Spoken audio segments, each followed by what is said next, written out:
Hello everyone. Today I'm going to share with you something different. I find out that on my iPhone, on wallet, I cannot add any cards. So there's no any options to add a card.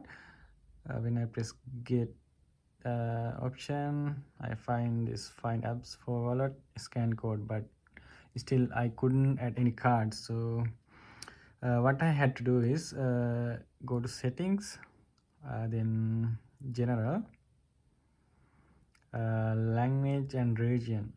So on this section, the region selected as Sri Lanka. So but I live in Australia, so I had to change this region to Australia. So you can change it to wherever you are now.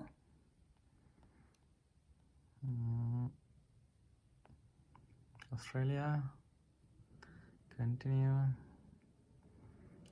setting region.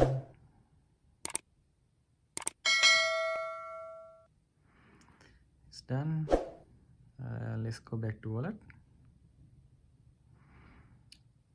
Yes, now we can add cards.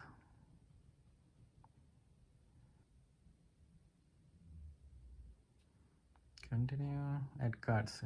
So it works. Thank you for watching. Please help others and share this video. Also subscribe to our channel.